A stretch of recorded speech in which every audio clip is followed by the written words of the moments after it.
Bismillahirrahmanirrahim. Assalamualaikum warahmatullahi wabarakatuh. Innal hamdalillah nahmaduhu wa nasta'inuhu wa nastaghfiruh wa na'udzu billahi min syururi anfusina wa min sayyiati a'malina. May yahdihillahu fala mudhillalah wa may yudlil fala hadiyalah. Asyhadu an la ilaha illallah wa asyhadu anna Muhammadan abduhu wa rasuluh. Rabbi israhli sadri wa yassirli amri wahlul 'uqdatam min lisani yafqahu qawli. Syahrul Ramadan allazi unzila fihil Qur'an hudal linnas wa bayyinati minal huda wal furqan. Alhamdulillahirabbil alamin. Puja dan puji syukur mari Bapak Ibu kita panjatkan kehadirat Allah Subhanahu wa taala yang telah mengumpulkan kita kembali di masjid yang kita cintai ini, Masjid Al-Hikmah, untuk senantiasa beribadah pada bulan Ramadan ini, di hari malam ke-29 Ramadan. Salawat serta salam mari juga kita sampaikan kehadirat Nabi Muhammad SAW, yang dimana Allah beserta para malaikat senantiasa bersalawat kepada beliau. Innallaha wa malaikatahu yusholluna 'alan nabi ya ayyuhallazina amanu shollu 'alaihi wa sallimu taslima. Yang terhormat Bapak Ibu jamaah Masjid Al-Hikmah yang Allah rahmati, Allah berkahi.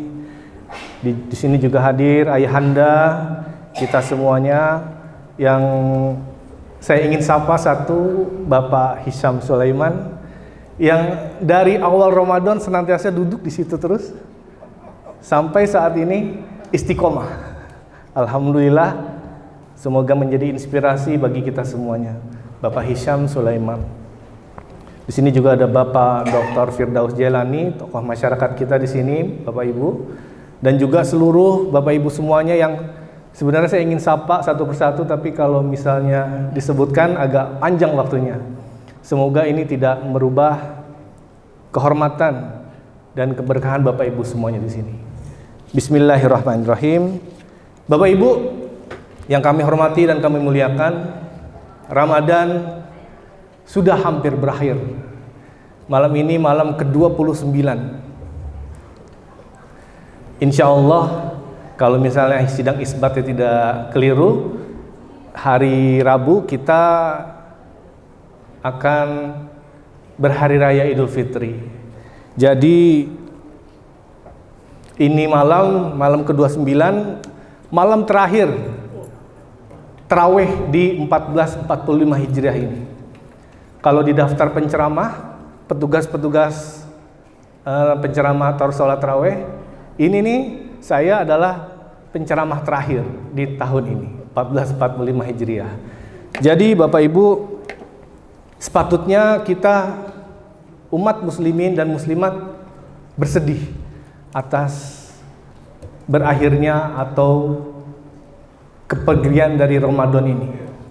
Kita senantiasa harusnya bersedih. Karena bayangkan Bapak Ibu, di bulan Ramadan ini banyak sekali ganjaran-ganjaran pahala yang berlipat ganda. Kalau bahasa ininya banyak jackpot yang kita terima di sini. Semuanya berlipat ganda. Kita beribadah baca Al-Quran, kita berzikir pun ada pahalanya berlipat ganda. Sholat malamnya berlipat ganda, sholat sunnahnya berlipat ganda, dan bahkan puasa kita pun Allah nilai berlipat-lipat ganda. Tidak seperti bulan-bulan yang lainnya. Bahkan Rasulullah SAW pernah menyampaikan sebuah doa yang disampaikan kepada Siti Aisyah radhiyallahu anhu. Wahai Aisyah, sampaikan hal ini dan bacakanlah doa ini sebanyak-banyaknya di bulan Ramadan. Kita senantiasa baca doa ini. Bahkan tadi terakhir saat kita selesai salat tarawih, kita baca doa ini. Allahumma innaka afuwwun karim tuhibbul afwa fa'fu anna. Allahumma innaka afuwwun karim tuhibbul afwa fa'fu anna. Allah memang maghfirah, memberikan pengampunan kepada kita semuanya. Tapi berbeda dengan afu. Afu yang kita baca di bulan Ramadan ini, afu berbeda dengan maghfirah. Apabila maghfirah, Allah mengampuni.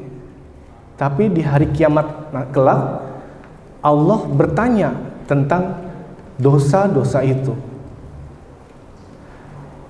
Allah senantiasa bertanya seperti seakan-akan bertanya, wahai fulan, dahulu engkau pernah bermaksiat kepadaku.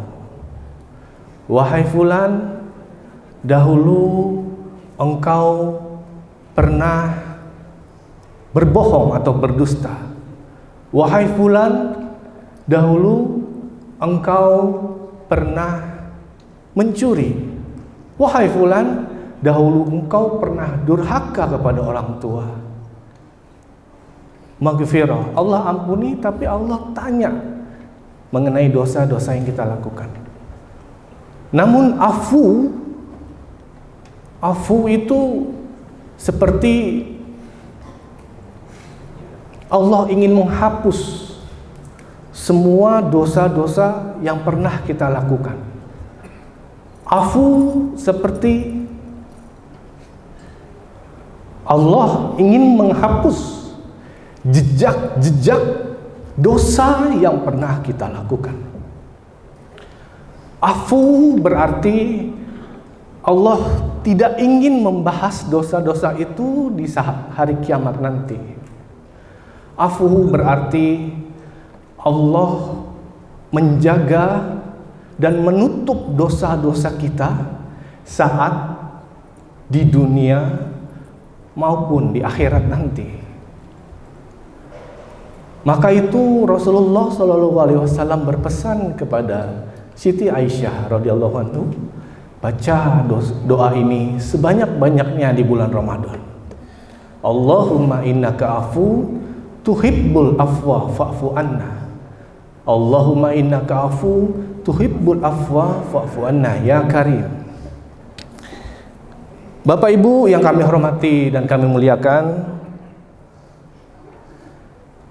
salah satu output dari Ramadan ini adalah ada surat yang tadi Ustadz Rizky sampaikan dan bacakan saat kita sholat di awal kita melakukan sholat Isya tadi. Syahru Ramadan allazi unzila fihil Qur'an wa bainati minal huda wal furqan. Allah menurunkan Al-Quran pada bulan Ramadan sebagai petunjuk bagi manusia dan juga sebagai kita manusia untuk mampu memberikan kemampuan untuk membedakan yang hak dan yang batil. Furqan. Nah, maka itu Bapak Ibu, kaitannya dengan isi ceramah pada malam hari ini yaitu istiqomah. Maka salah satu pattern atau awal dari istiqomah ini adalah furqan. Furqan itu adalah kemampuan kita untuk membedakan mana yang benar, mana yang salah, mana yang hak, mana yang batil. Furqan itu Bapak Ibu alarm kehidupan kita di dunia. Kadang-kadang tuh kita suka saat mau melakukan sesuatu kadang-kadang dalam hati, duh, bagus gak ya? Kira-kira ini bener gak ya? Kira-kira ini salah apa bener ya? Itu furqan lagi main. Aduh, jangan-jangan ini nanti begini nih. Aduh, jangan-jangan ini nanti salah nih. Itu furqan lagi main. Kadang-kadang yang namanya furqan itu bermain di tingkat keraguan kita. Kadang-kadang kita jadi ragu-ragu melakukan sesuatu. Itu furqan kita lagi main. Ramadan ini menjadi salah satu alarm kehidupan. Nanti setelah Ramadan ada yang namanya furqan yang udah kita senantiasa lakukan, itu kebaikan-kebaikan di bulan Ramadan yang kita lakukan. Nanti itu bermain tuh alarmnya tuh. Kemampuan kita untuk membedakan mana yang hak, mana yang batil. Nah, Bapak Ibu, kita akan masuk ke materi istiqomah. Namun ada sebuah syair yang ingin saya sampaikan. Lagunya kayak gini nih, bukan lagu sebenarnya sih, syair ya. Hari raya sebentar lagi, baju lebaran belum dicuci, moga hati selalu suci, istiqomah setiap hari. Ya Rabbi bil Mustafa balim baqasidana waghfir lana man baqa ya wasi'al mukarramin. Alhamdulillah. Jadi senyum dong, jangan tegang begini wajahnya ya dari tadi. Oke, bismillah, kita masuk ke materi istiqomah. Tadi baru pembukaan, mukadimah aja. Bapak Ibu, tadi Furqan sebagai pattern untuk kita melakukan yang namanya istiqomah. Istiqomah memang nggak sederhana sekali kita menyebutkan, tapi susah sebenarnya kita melakukan. Istiqomah itu sebuah apa ya? Kalau misalnya sahabat Umar bin Khattab radhiyallahu anhu, istiqomah dia menyebutkan artinya adalah suatu komitmen manusia, senantiasa untuk melakukan segala larangan dan perintah Allah dengan berkesinambungan. Suatu komitmen terhadap perintah dan larangan Allah yang dilakukan secara berkesinambungan. Jadi secara terus menerus. Ini yang disampaikan oleh sahabat Umar bin Khattab radhiyallahu anhu. Jadi Bapak Ibu, istiqomah ini secara sederhana mungkin disampaikan amalan-amalan yang dilakukan secara kontinu, berkesinambungan. Mungkin nggak jor-joran saat seperti Ramadan ini, tapi nanti 11 bulan setelah Ramadan kita melakukan amalan-amalan yang senantiasa kita lakukan di Ramadan ini dengan berkesinambungan terus menerus. Jadi inilah yang dinamakan dengan istiqomah. Karena sesungguhnya Allah Subhanahu wa taala sangat suka terhadap amalan-amalan yang dilakukan secara terus menerus, berkesinambungan, walaupun itu hanya sedikit. Itulah yang dinamakan dengan istiqomah. Orang yang istiqomah senantiasa Bapak Ibu disampaikan bahwa orang yang beristiqomah insya Allah akan menjadi penghuni surga. Karena dia senantiasa tidak bosan melakukan amalan-amalan atau ibadah-ibadah yang Allah perintahkan. Nah, jadi kita sudah tahu pengertian istiqomah dan ada tipsnya nih, bagaimana kita dapat beristiqomah melakukan ibadah. Nah, tips ini kami ambil dari kitab Riyadhus Shalihin dan coba kita kemas secara sederhana, secara simpel. Tips-tipsnya yang pertama adalah Bapak Ibu, niat yang bulat dan bertujuan beribadah kepada Allah Subhanahu wa taala. Niat ini sangat penting Bapak Ibu. Bahkan sampai pentingnya itu dia mempengaruhi pikiran yang ada dalam otak dan hati kita. Mindset kita harus terbentuk dengan niat baik ini. Niat baik kan istiqomah, niat baik ya Bapak Ibu ya. Betul gak? Betul gak? Niat yang baik. Jadi niat untuk beribadah kepada Allah dengan mindset benar-benar kita melakukan istiqomah dengan sebaik-baiknya, dan insya Allah Allah akan bantu istiqomah kita ini. Seperti kata pepatah ya, kalau mindset kita tuh benar-benar bagus, baik, insya Allah benar tuh nanti berjalannya tuh waktunya tuh. What you think is what you do. What you do is what you think. What you think is what you do. What you do is what you get. Yang akan kita dapatkan. Apa yang kita pikirkan, itu yang akan kita lakukan. Dan apa yang kita lakukan itu, itulah nanti insya Allah akan kita dapatkan. Bapak Ibu, kalau di sekolah Korea bahkan mindset itu ya dibentuk di sekolahan di Korea itu, seluruh siswa-siswi barunya itu, jadi sebelum dia sekolah memulai ajaran baru, siswa-siswinya itu foto wisuda rame-rame. Padahal belum lulus. Karena apa? Nanti dipajang tuh fotonya. Saat dipajang, dia mempunyai mindset, nanti saya akan diwisuda seperti ini. Jadi mindsetnya harus dibentuk dulu. Nah, itu tujuan dari mindset. Nah, kita juga harus punya tujuan mindset. Goalsnya seperti apa? Kalau bisa nanti setelah Ramadan ini bikin list-list ibadah tuh kayak gimana? Mau baca Al-Quran, mau sholat sunnah, tapi jangan lupa pakai angka. Baca Al-Quran 1 lembar, sholat sunnah 2 rakaat, tambah-tambah hafalan lagi misalnya kayak gitu, harus pakai angkanya. Ada tabel progress, nanti kita lihat ada perkembangan atau tidak. Nah, itu salah satunya tips untuk istiqomah. Nah, yang kedua adalah gemar melakukan amalan-amalan ibadah yang kita lakukan. Bisa baca Al-Quran, bisa qiyamul lail, bisa juga solawat. Tadi, saya senang sekali Pak Ustadz Rizky membacakan solawat munjiat, ya Ustadz ya. Saat tadi selesai sholat Isya, ada solawat munjiat yang dizikirkan oleh Ustadz Rizky. Itu juga bagus sekali kalau dibaca.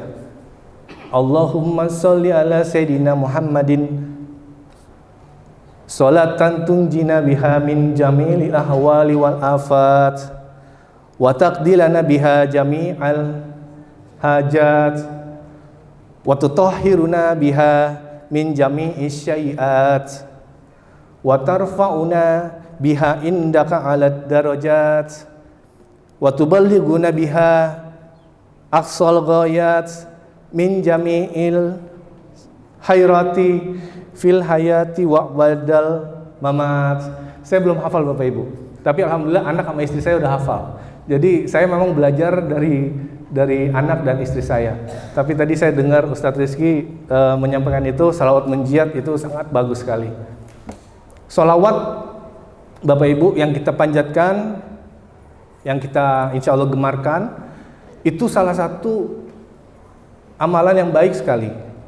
Bahkan penceramah-penceramah menyampaikan bersolawatlah kalau kau ingin berkah hidup di dunia dan juga di akhirat. Solawat itu Bapak Ibu bukan untuk Rasulullah. Solawat itu untuk kita. Untuk kita. Ada sebuah kisah dahulu,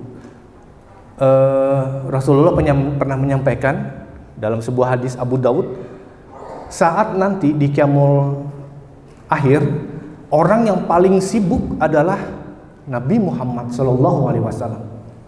Dia sibuk menanyakan umatnya masih ada gak, bulak-balik. Rasulullah seperti itu.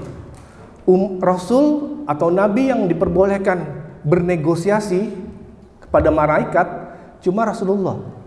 Jadi saat di hari kiamat nanti ada tuh di mana masa ada salah satu hamba yang saat itu dia ditarik oleh malaikat, ditarik dengan kukunya malaikat yang sebesar dengan badan hamba itu, ditarik, dibawa tuh diseret mau masuk ke pintu neraka, sampai akhirnya ada seorang yang melaporkan, wahai Rasulullah, si fulan sedang diseret menuju neraka.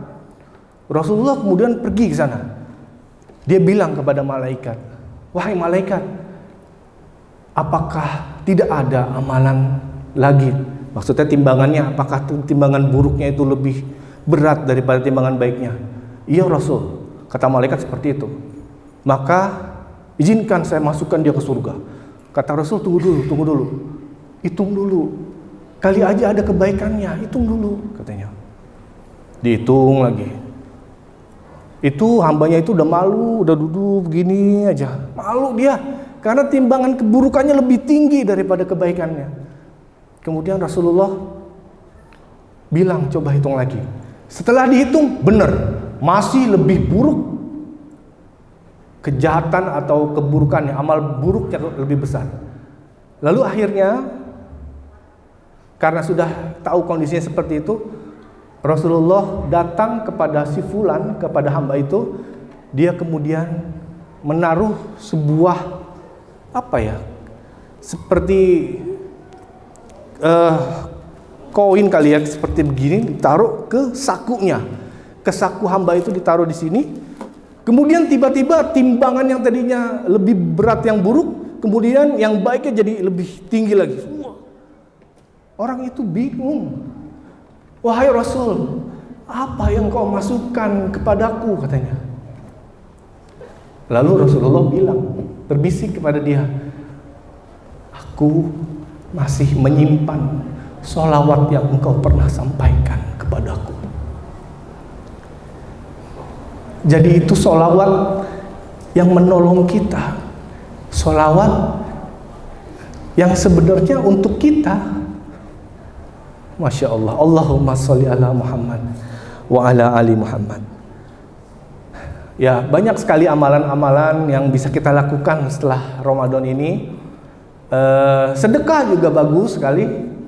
Sedekah tidak hanya sedekah harta, bahkan sedekah yang paling sederhana itu yaitu memberikan senyuman kepada orang-orang yang ada di sekitar kita. Memberikan senyuman, dampaknya adalah membuat mereka juga tersenyum kepada kita. Betul tidak Bapak Ibu? Betul gak? Nah, jadi kalau kita memberikan senyuman kepada orang, bikin senyum aja, itu juga pahalanya insya Allah jadi lebih baik. Dan insya Allah kehidupan kita positif terus di hari-hari itu. Kalau ketemu satpam di kantor misalnya, "Woi, apa kabar?" Ada lo, aman deh pokoknya. Senyum kan dia. Kalau ketemu office boy di kantor, "Woi, kopi mana kopi?" Kalah Starbucks sama kopi lo.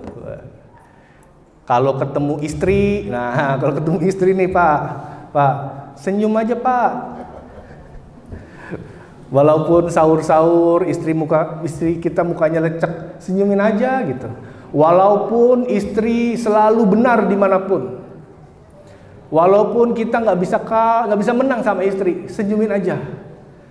Walaupun wanita kalau misalnya sen kanan belok ke kiri, senyumin aja.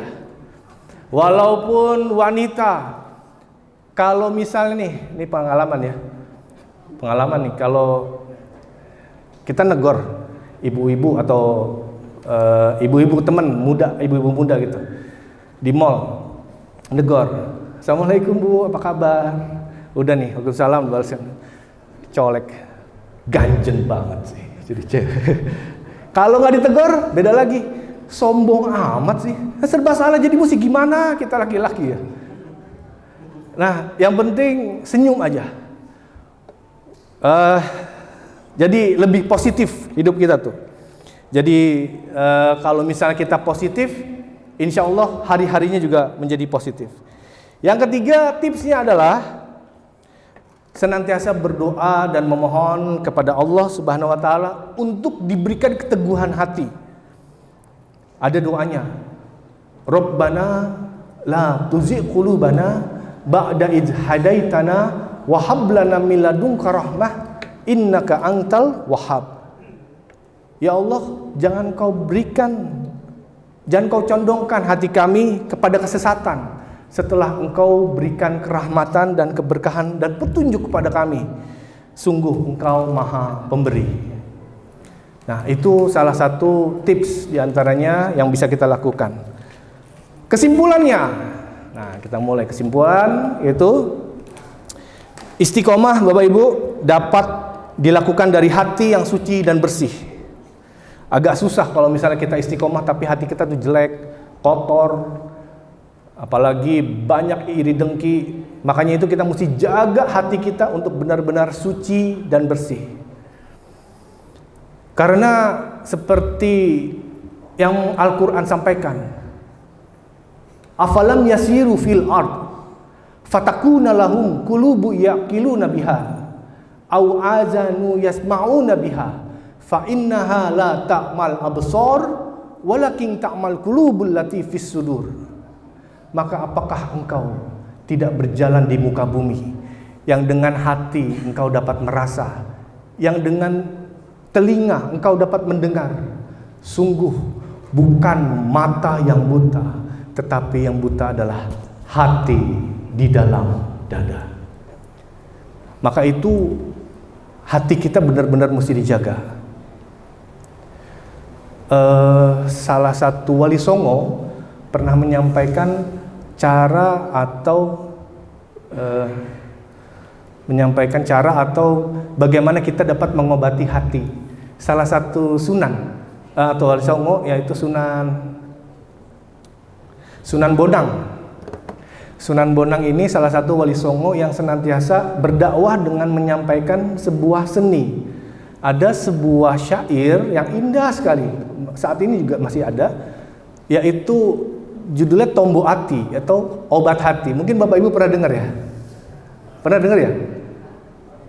Tombo ati iku limo perkarane, kaping pisan moco Quran dan maknane, kaping pindo salat wengi lakonono, kaping telu ongkang soleh kumpulono, kaping papat utu weten ingkang duwe, kaping limo zikir wengi ingkang suwe. Salah sawijine sapa bisa melakoni, mugi-mugi Gusti Allah jembadani. Obat hati ada 5 perkaranya. Yang pertama, baca Quran dan maknanya. Yang kedua, sholat malam dirikanlah. Yang ketiga, berkumpullah dengan orang soleh. Yang keempat, perbanyaklah berpuasa. Yang kelima, zikir malam perpanjanglah. Salah satunya siapa bisa menjalani, moga-moga Gusti Allah mencukupi. Nah, gitu. Tombo ati. Saya bukan orang Jawa, jadi maaf kalau tadi bahasa Jawanya keseleo ya. Itu salah satu kesimpulan dari bagaimana kita dapat mengobati hati. Kemudian kesimpulan yang 3 adalah, Bapak Ibu, orang yang baik, dahulu pernah guru SD saya, namanya almarhum Bapak Sofyan Hasani, guru SD di Muhammadiyah. Beliau pernah menyampaikan bahwa orang yang baik itu adalah orang yang apabila dia mengetahui dia telah melakukan perbuatan dosa, kemudian dia bertaubat dan kembali lagi melakukan ibadah amal baik lainnya, itulah yang dinamakan dengan orang yang baik. Maka dari itu mungkin istiqomah ini agak berat. Kita mungkin nanti balik lagi sedikit, balik lagi, tergoda lagi, berbuat dosa lagi. Tapi kita langsung balik lagi. Balik lagi, bertobat, ingin kembali beristiqomah, melakukan amal ibadah kepada Allah Subhanahu wa Ta'ala. Seperti ada di dalam surat Az-Zumar, surat yang indah sekali. Wahai hamba-hambaku yang melampaui batas terhadap dirinya sendiri atau menzalimi dirinya sendiri, janganlah engkau berputus asa dari rahmat Allah. Janganlah engkau berputus asa dari rahmat Allah. Sesungguhnya Allah mengampuni dosa semuanya. Sungguhlah Dia yang Maha Pengampun lagi Maha Penerima taubat serta Maha Penyayang. Itu ada di surat Az-Zumar ayat 53. Jadi Bapak Ibu, janganlah kita berputus asa dari rahmat Allah. Baik, kesimpulannya itu tadi. Dan yang terakhir kami mengucapkan kepada Bapak Ibu jamaah Masjid Al-Hikmah yang Allah rahmati, Allah berkahi, kami ucapkan terima kasih atas kehadirannya dan juga perhatiannya. Mohon maaf apabila banyak tadi kalimat-kalimat saya mungkin yang terkesan menggurui atau mungkin terkesan kalimatnya tidak baik. Mohon maaf sekali lagi kami ucapkan, dan terima kasih. Semoga Allah memberikan hati kita senantiasa diramadankan oleh Allah. Semoga Ramadan yang kita lakukan ini 11 bulan kemudian Ramadan menjaga aktivitas kita semuanya. Dan juga insya Allah mudah-mudahan di hari yang suci ini kita bergembira dengan benar-benar merasakan, karena kita sudah gaspol ibadah di bulan Ramadan ini. Semoga Allah merahmati dan memberkahi. Billahi taufik wal hidayah. Wassalamualaikum warahmatullahi wabarakatuh.